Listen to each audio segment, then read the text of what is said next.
नमस्कार दोस्तों, इंटीमेट दुनिया आज एक्सप्लेन करने जा रहा है 2004 में रिलीज हुई मूवी अब्बस। दोस्तों, आपने बहुत सी मूवी देखी होगी, मगर बहुत कम मूवी ऐसी होती है जो हमारे रेगुलर जिंदगी से जुड़ी होती है। मूवी की स्टोरी दिलचस्प होने वाली है, तो वीडियो को आखिरी तक जरूर देखें। मूवी की शुरुआत में हम एक लड़की को एक बच्ची के साथ किसी शख्स से भागते हुए देखते हैं। तभी वह शख्स उस लड़की पे गोली चला देता है, जिससे उसकी गाड़ी खाई में गिर जाती है। तभी वह लड़की घायल अवस्था में अपनी बच्ची को लेकर हॉस्पिटल पहुंचती है। उसके बाद स्टोरी फ्लैशबैक में जाती है और वह लड़की 2004 में मिस इंडिया होती है, जिसका नाम सौम्या माथुर। सौम्या माथुर की एक फ्रेंड नित्या, जिसका एक कैफ़े होता है, वहाँ पर सौम्या अक्सर जाती रहती है।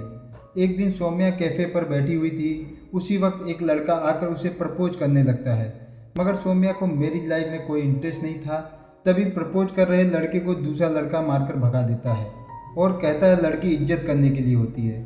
यही लड़का करण मल्होत्रा है, जो इस फिल्म का हीरो या फिर विलन कह सकते हैं।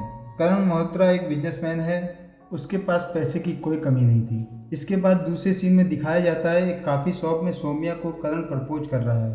करण लड़कियों को पटाने में माहिर था, इसलिए सौम्या जो शादी करने से एकदम इनकार कर रही थी, वह भी करण से शादी के लिए हाँ बोल देती है। सौम्या जिस घर में किराएदार बनकर रह रही थी, उसी घर के मालिक और मालकिन को वो अपनी मम्मी पापा की तरह देखती थी।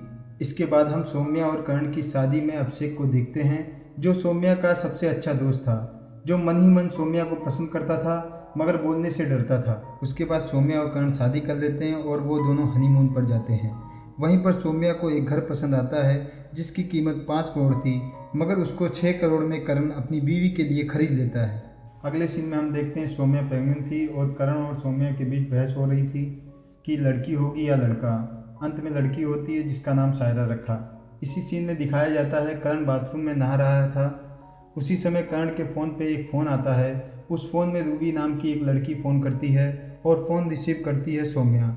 असल में रूबी करण की गर्लफ्रेंड थी, जो फ़ोन करके करण को घपाघप करने के लिए बुला रही थी। करण के फ़ोन पर रूबी का कॉल आते सुनकर सौम्या गुस्से में आग बबूला हो गई। यह बात जब करण को पता लगा तो करण सौम्या का मन बहलाने के लिए सौम्या के साथ ही घपाघप शुरू कर देता है। जब रात को करण देर से घर लौटा तो सौम्या को पता चल गया था या रूबी के पास गया था। इसी बात को लेकर करण और सौम्या के बीच बहस होने लगा। बहस होते होते करण सौम्या को मारने पीटने लगा, बोलने लगा कि मैं तुम्हारी सभी ज़रूरतें पूरी करता हूँ, मेरी भी कुछ ज़रूरतें हैं जो मैं बाहर जाकर पूरी करता हूँ, इसमें तुम कोई भी दखल अंदाजी मत दो। एक औरत कभी भी अपने आदमी को दूसरी औरत के साथ बंटवारा नहीं कर सकती। सौम्या यह सारी बातें अपने दोस्त को जाकर बताती है। उसने सौम्या को 2004 मिस इंडिया अवार्ड के दिन देखते ही पसंद कर लिया था।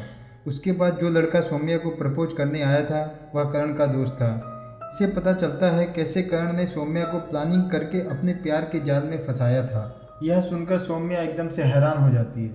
वह करण का पीछा करने लगती है और वह रूबी के घर पहुंच जाती है, जहां पर वह उन दोनों को इंटीमेट होते हुए देखती है।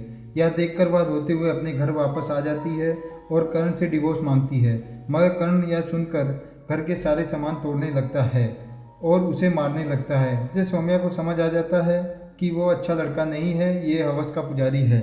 उसके बाद सीन में दिखाया जाता है सौम्या रूबी के घर गई थी और रूबी को बोलने लगी कि करण को छोड़ दो, मगर रूबी नहीं मानी तो सौम्या ने रूबी को एक चाटा मार दिया। जब यह बात करण को पता चला तो घर आकर उसने सौम्या को अपनी बच्ची के सामने मारने लगा। सौम्या यह सब सहन नहीं कर सकी और अपनी बच्ची के साथ भागने की प्लानिंग करने लगी और भागकर वह अपने दोस्त अभिषेक के घर जा पहुंची। अभिषेक एक समय सौम्या का बहुत अच्छा दोस्त था, जो मन ही मन सौम्या को बहुत पसंद करता था।